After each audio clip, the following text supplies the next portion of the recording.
അതിലും ചെറിയാൻ ഒരു ശ്രദ്ധ കൊണ്ട് ഞാൻ ശ്രമിക്കുന്നത്. അതിൽ ഏറ്റവും അപകടമായത് കുഴൽനാടന്റെ പ്രസ്താവനയാണ്. അതിന് മറ്റ് തലങ്ങളുണ്ട്. കാരണം കുഴൽനാടൻ ജയിക്കുന്നത് മുസ്ലിം വോട്ടർ കിട്ടിയിട്ടല്ല എന്ന അഹങ്കാരത്തിന്റെ കൂടി സൂചനയാണത്. അത് പള്ളിയുമായി ബന്ധപ്പെടുന്ന ചില ധ്വനികൾ ഉണ്ടാക്കുന്നതാണ്. അതുകൊണ്ടാണ് അത് അതിവേഗം കാസർഗോഡ് നിന്ന് ജയിച്ചു പോകുന്ന ഉണ്ണിത്താൻ. അതായത് ഒരു കാര്യം കൃത്യമാണ്, കേരളത്തിൽ കോൺഗ്രസിന് മുസ്ലിം ലീഗിന്റെ വോട്ട് ബാങ്ക് ഇല്ലാതെ ഒരു തരത്തിലും അധികാരത്തിൽ വരാൻ കഴിയുകയില്ല.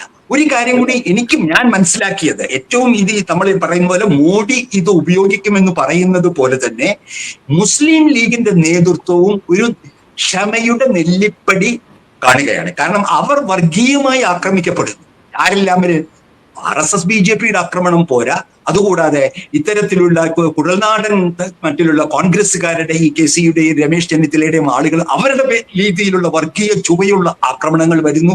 കോൺഗ്രസിന്റെ സ്വതന്ത്ര ചിന്തയെക്കുറിച്ച് പെട്ടെന്ന് ഓർമ്മ വരുന്നു. വയനാട്ടിൽ രാഹുൽ ഗാന്ധിയെയും അനിയത്തിയെയും കൊണ്ടുവന്നപ്പോൾ ഇല്ലാത്ത സ്വാതന്ത്ര്യബോധം പെട്ടെന്ന് പ്രകടിപ്പിക്കുന്നു.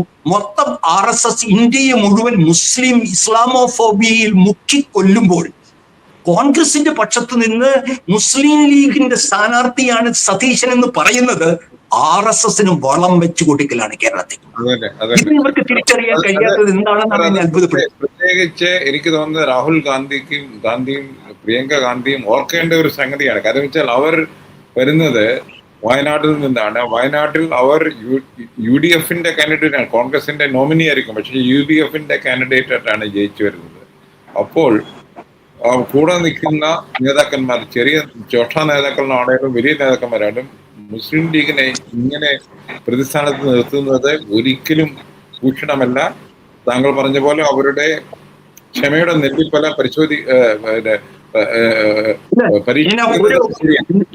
അതെ, ഞാൻ താങ്കളോട് പറയുകയാണെങ്കിൽ ഇന്നലെ ഞാൻ കേട്ട ചില ക്വാർട്ടേഴ്സിൽ നിന്ന് കേട്ടത് വളരെ എനിക്ക് തോന്നിയത് ഞാൻ താങ്കളുമായിട്ട് പങ്കിട്ടു. ഇല്ല, ഇത്രയും പ്രശ്നമാണെങ്കിൽ ഞങ്ങൾ പുറത്തു നിന്ന് നിങ്ങളെ പിന്തുണച്ചു കൊള്ളാം എന്ന് ഒരു വരി മതി ഈ കേരളത്തിലെ രാഷ്ട്രീയം മുഴുവൻ തകരാൻ. ഇത് KC വേണുഗോപാലൻ അറിയുമെന്ന് എനിക്ക് ഉറപ്പുണ്ട്.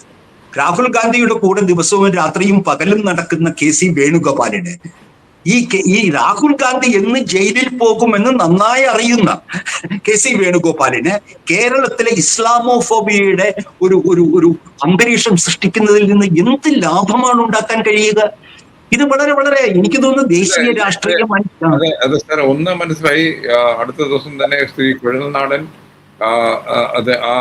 അതിൽ നിന്നൊക്കെ പിന്മാറി. അദ്ദേഹം ആരോ പറഞ്ഞു ഇതൊരു ചെറിയ മനസ്സിന്റെയും ഒക്കെ പ്രതിഫലനമാണ് കാണിക്കുന്നത്. അപ്പം ഉണ്ണിത്താനാണ് അതാണ്. അങ്ങനെ ഉണ്ണിത്താനെ പോലുള്ള സീസൺഡ് ആയിട്ടുള്ള, അദ്ദേഹത്തിന്റെ എന്ത് കുഴപ്പമുണ്ടെങ്കിലും അദ്ദേഹം ഒരു സീസൺഡ് ആയിട്ടുള്ള ഒരു മനുഷ്യനായിട്ടാണ്, ഒരു നേതാവായിട്ടാണ് എനിക്ക് തോന്നിയിട്ടുള്ളത്. അദ്ദേഹത്തിന് പറയാനുള്ളത് ഒരു കാര്യം കൂടി വ്യക്തമാണ്, നമ്മൾ ഇഷ്ടപ്പെട്ടില്ലെങ്കിലും CPM ആഗ്രഹിക്കുന്നത് KCയോ രമേശോ ആണെന്ന ആ രാഷ്ട്രീയം UDFന് വോട്ട് ചെയ്ത ആളുകൾ തിരിച്ചറിയുന്നില്ലേ? നിങ്ങൾ CPM ഹാൻഡിലുകൾ പോയി നോക്കൂ, കേരളത്തിലെ മലയാളം ഹാൻഡിലുകൾ പോയി നോക്കൂ. സ്വന്തം പാർട്ടിയിൽ നേതാവിനെ തെരഞ്ഞെടുക്കാൻ പിണറായിയും VSും തമ്മിലുള്ള യുദ്ധം പോലെയാണ് പല സഖാക്കളും ഇതിൽ കാണിക്കുന്നത്.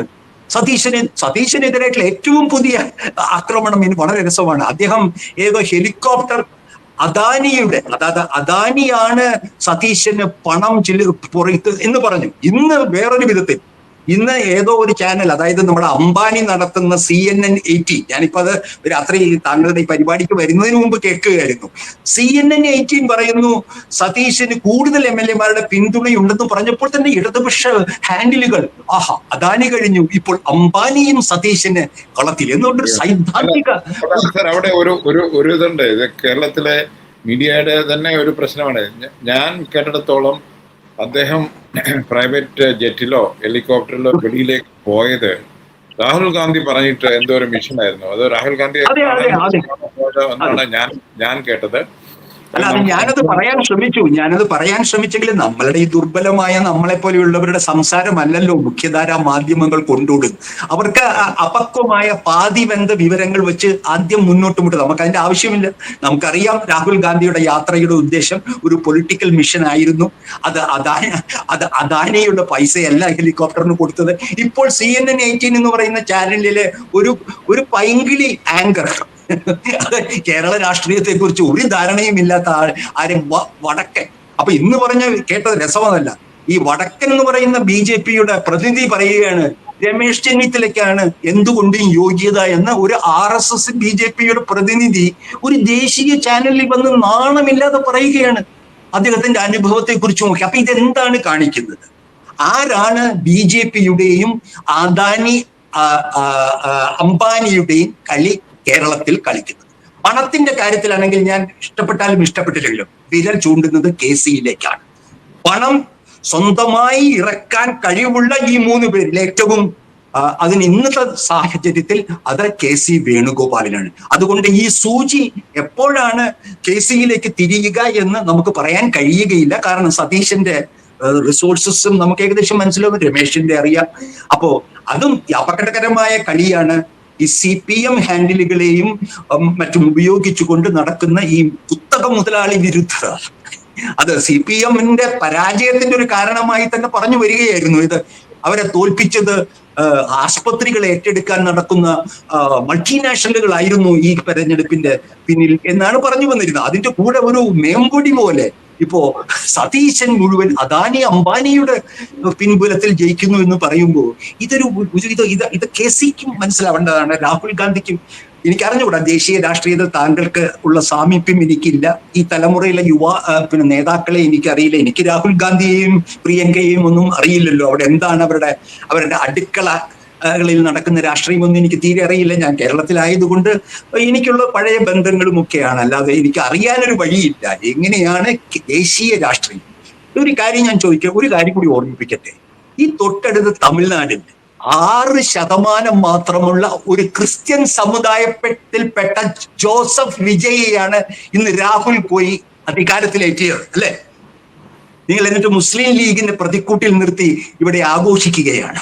നിങ്ങളെ ജയിപ്പിക്കുന്ന, നിങ്ങളുടെ നേതാക്കളെ ജയിപ്പിക്കുന്ന, നിങ്ങൾക്ക് വോട്ട് മേടിച്ചു തരുന്ന, നിങ്ങളുടെ സ്ഥാനാർത്ഥികൾ ഉറങ്ങിക്കിടക്കുമ്പോൾ പോയി ഉണർത്തി പ്രചരണത്തിനിറക്കിയ മുസ്ലിം ലീഗിനെയാണ് സകല ഇതും ചൂണ്ടിക്കൊണ്ട് RSSന്റെ ഇരട്ടക്കുഴൽ തോക്കായി വന്നുകൊണ്ട് എന്ത് ആഭ്യന്തര രാഷ്ട്രീയമാണ് KC-യും രമേശ് ചെന്നിത്തലയും കളിക്കുന്നത്? അതിന് രാഹുൽ ഗാന്ധിയും നിൽക്കുന്നത്. എനിക്ക് തോന്നുന്നത് ഒരു കാര്യം കൂടി താങ്കൾ പറഞ്ഞത് വളരെ ശ്രദ്ധ. ഇനി നിവൃത്തിയില്ലെങ്കിൽ ഇത് AK ആന്റണിക്ക് റെഫർ ചെയ്യുന്നു. ഏറ്റവും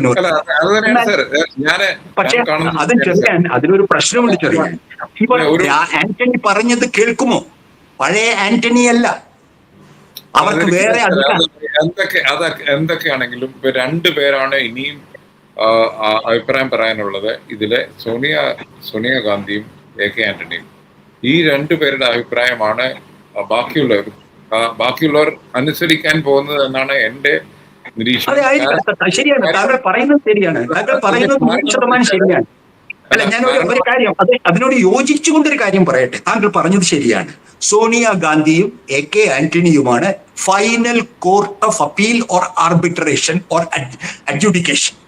ഞാൻ ഒരു കാര്യം എനിക്ക് അറിയുന്നുണ്ട്. എനിക്ക് സോണിയാഗാന്ധിയുടെ ആരാണ് അവരുടെ മനസ്സറിയുന്ന ഒരാളല്ല ഞാൻ. അതിന് എനിക്ക് ഒരിക്കലും സാധിക്കുകയുമില്ല. പക്ഷേ AK ആന്റണിയെ എനിക്ക് കുറെ കാലമായി എനിക്കറിയാവുന്ന ഒരു കോൺഗ്രസ് സുഹൃത്താണ്, നേതാവാണ്. അദ്ദേഹം ഒരിക്കലും മുസ്ലിം ലീഗിന്റെ 1ാം നമ്പർ കോൺഗ്രസ് നേതാവല്ല.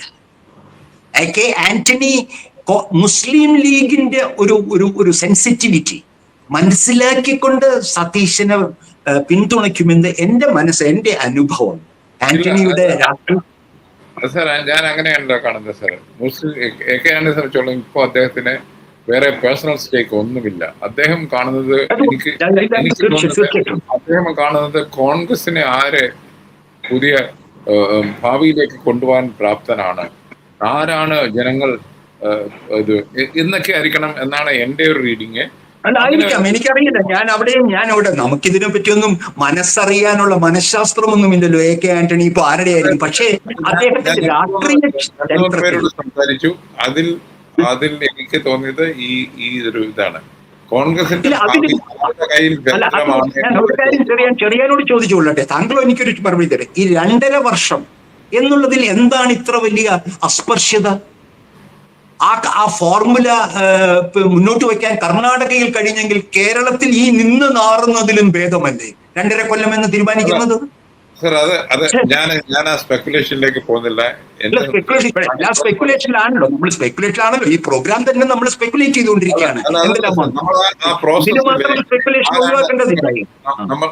നമ്മൾ ഇന്ന് പറയാൻ ഉദ്ദേശിച്ചത് ബാക്കിയുള്ള മീഡിയ പറയാത്ത ഒരു സംഗതി, ആരാണ് ഇന്നത്തെ താങ്കൾ പറഞ്ഞ പോലെ ഫൈനൽ ആർബിട്രേഷൻ, അത് സോണിയാഗാന്ധിയും എ കെ ആന്റണിയുമാണ് എന്ന് വളരെ ക്ലിയർ ആയിരിക്കും. പക്ഷെ അവരുടെ മനസ്സറിയാൻ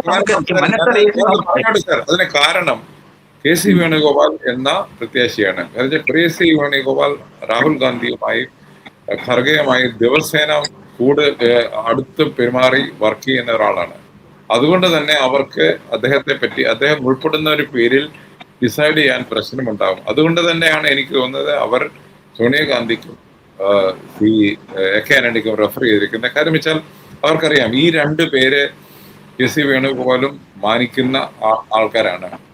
ഞാൻ എന്തുകൊണ്ടാണ് ക്ഷമിക്കണം, എന്തുകൊണ്ടാണ് കേരളത്തിൽ തിരുവനന്തപുരത്തെ മീഡിയ എ കെ ആന്റണിയോട് പോയി അഭിപ്രായം ചോദിക്കാത്തത്? ഏത് പത്രപ്രവർത്തകനും ഏത് പത്രാധിപരും, ഞാൻ ഒരു പത്രാധിപരായി തിരുവനന്തപുരത്ത് ജോലി ചെയ്താണല്ലോ. ഇങ്ങനെയുള്ള ഒരു രാഷ്ട്രീയ സന്ദർഭത്തിൽ എ കെ എന്താണ് പറയുന്നതെന്ന് പോയി ചോദിക്കാനുള്ള പ്രൊഫഷണലിസം പോലും നമ്മുടെ മാധ്യമങ്ങൾക്കില്ലേ?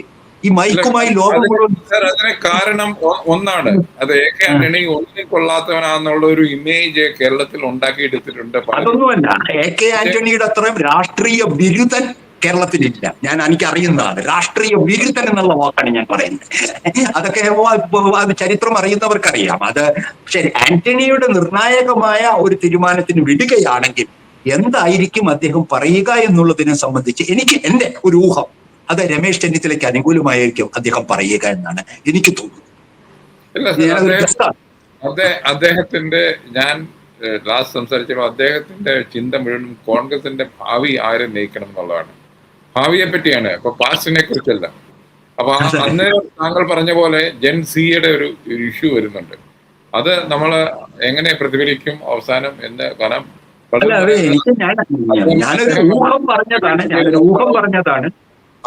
അദ്ദേഹം 2 പേരുടെ പേരുകൾ പറഞ്ഞു കളയും എന്നൊക്കെ പറഞ്ഞ് കളയാക്കുന്നവരുണ്ട്. പക്ഷേ 2 പേരുടെ പേര് പറയുന്നത് ഒരു പരിഹാരമല്ലല്ലോ. അതിന് എ കെ ആന്റണിയുടെ അടുത്ത് പോകണ്ടല്ലോ. എ കെ ആന്റണിയുടെ അടുത്ത് പോകുന്നത് ഒരു പയറിന് വേണം. അതിന് 2 പേരുടെ പേര് പറഞ്ഞാൽ എ കെ ആന്റണിയുടെ അടുത്ത് ആരും പോവില്ല. സമയം അതിക്രമിച്ചിട്ട് നമ്മൾ നിർത്തേണ്ടിയിരിക്കുന്നു. സോണിയാഗാന്ധിയുടെയും എ കെ ആന്റണിയുടെയും അഭിപ്രായമാണ് ഇനി കേരള. സോണിയാഗാന്ധിയുടെ മനസ്സറിയാൻ വല്ല വഴിയുമുണ്ടോ എന്ന് ഡൽഹിയിൽ നിന്ന് ഇന്ന് രാത്രിയോ നാളെയോ താങ്കൾ പരിശോധിക്കണം. നാളെ വൈകുന്നേരത്തോടു കൂടി പേര് വരും. അത് ഇവർ 2 പേരുടെയും മനസ്സ് അവരറിഞ്ഞിട്ട് വരട്ടെ എന്നാണ് പറയുന്നത്. നമ്മള് മുമ്പേ അറിഞ്ഞിട്ട് കാര്യമില്ല. കാര്യം വെച്ചാൽ അറിഞ്ഞിട്ട് കാര്യമുണ്ട്, പക്ഷെ അറിയാൻ വഴിയില്ല. നമുക്ക് അറിഞ്ഞിട്ട് കാര്യമുണ്ട്. വലിയ വാർത്തയല്ലേ, വലിയ വാർത്ത. ഗാന്ധി പൊതുവെ പാർലമെന്റിൽ പോകുക, തിരിച്ച് വീട്ടിൽ പോകുന്നല്ലാതെ വേറെ എനിക്കറിഞ്ഞൂടെ. എനിക്ക് തീരെ ഈ 2 പേരുമായിട്ടുള്ള രാഷ്ട്രീയ അത് ദുഷ്കരമായിരിക്കും. അത് അവരുടെ നമ്മൾ കണ്ട പോലെ അവരുടെ ഒരു എന്തായാലും നാളെ വൈകുന്നേരത്തിന് നമുക്ക് വീണ്ടും ഒരു സംഭാഷണത്തിന് തയ്യാറെടുക്കാം. തീർച്ചയായിട്ടും. ഓക്കെ, നമസ്കാരം. ഞങ്ങൾ കേരള CM-ന്റെ പേര് കിട്ടാനായി പ്രതീക്ഷിക്കുന്നു. എല്ലാവർക്കും ആശംസകൾ.